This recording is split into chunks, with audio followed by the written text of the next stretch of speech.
Politics కు good bye చెబుతానని YCP senior నేత విజయసాయిరెడ్డి ప్రకటించడంతో కలకలం రేగింది. రాజకీయాల నుంచి రిటైర్ అయిన తర్వాత వ్యవసాయం చేసుకుంటా అన్నారు విజయసాయి. ఈ అనూహ్య ప్రకటన ఏపీ పాలిటిక్స్ లో కలకలం రేపింది. వైసీపీ రాజ్యసభ ఎంపీ ఆ పార్టీలో సీనియర్ నేత విజయసాయిరెడ్డి సంచలన ప్రకటన చేశారు. తాను రాజకీయాల నుంచి తప్పుకుంటున్నానని తెలిపారు. ఆయన శనివారం తన రాజ్యసభ సభ్యత్వానికి రాజీనామా చేస్తానని ప్రకటించారు విజయసాయి. భవిష్యత్తులో తాను ఏ రాజకీయ పార్టీలోనూ చేరబోనున్నారు. వేరే పదవులు, ప్రయోజనాలు, డబ్బు ఆశించి తాను రాజీనామా చేయడం లేదని, ఈ నిర్ణయం పూర్తిగా తన వ్యక్తిగతమంటూ విజయసాయిరెడ్డి తెలిపారు. ఈ మేరకు ఆయన ఎక్స్ లో పోస్ట్ చేశారు.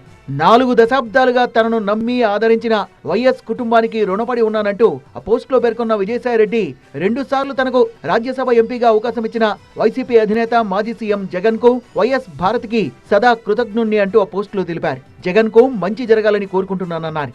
తీసుకున్నటువంటి నిర్ణయాన్ని మాత్రం ఆయన స్పష్టంగా ప్రకటించాడు. ఎందుకు తీసుకున్నారనేటువంటి నిర్ణయం మాత్రం విజయసాయిరెడ్డి గారే చెప్పాల్సి ఏమైనా సరే విజయసాయిరెడ్డి గారు ఈరోజు ఆ వార్త అనేటువంటిది మేము మీడియాలో చూడటం తప్ప ఆయన మాత్రం స్వీకరించడం లేదు.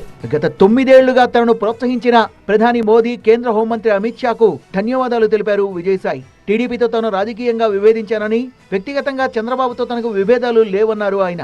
పవన్ కళ్యాణ్ తో తనకు చిరకాల స్నేహం ఉందని, భవిష్యత్తులో వ్యవసాయం చేసుకుంటానని తెలిపారు విజయసాయిరెడ్డి. తన రాజకీయ ప్రయాణంలో సహకరించిన అందరికీ కృతజ్ఞతలు తెలిపారు. 2023లో రెండోసారి రాజ్యసభకు ఎన్నికయ్యారు విజయసాయిరెడ్డి. 2028 వరకు ఆయనకు పదవీ కాలం ఉంది. అయినప్పటికీ అనూహ్యంగా రాజీనామా చేయాలని నిర్ణయించుకున్నారు. 2006 నుంచి 2010 వరకు టీటీడీ బోర్డు సభ్యుడిగా కొనసాగారు. వైఎస్ఆర్ మరణం తర్వాత జగన్ జైల్లో ఉన్న సమయంలోనూ వైసీపీకి అండగా ఉన్నారు. 2014లో వైసీపీ ఓడిపోయినా 2016లో రాజ్యసభకు జగన్ అవకాశం కల్పించారు. 2019 ఎన్నికల్లో వైసీపీ 151 సీట్లు గెలవడంలో విజయసాయిరెడ్డి పాత్ర కూడా కీలకం. పార్లమెంట్ సభ్యునిగా అనేక స్టాండింగ్ కమిటీల్లో పనిచేశారు ఆయన. పార్లమెంట్లో 30 ప్రైవేట్ మెంబర్ బిల్లుల్ని ప్రవేశపెట్టారు. జగన్ కు అత్యంత సన్నిహితంగా ఉండి వైసీపీలో కీలకంగా వ్యవహరించిన విజయసాయిరెడ్డి ఇప్పుడు ఇలా అస్త్ర సన్యాసం చేయడం రాజకీయ వర్గాల్లో చర్చనీయాంశంగా మారింది.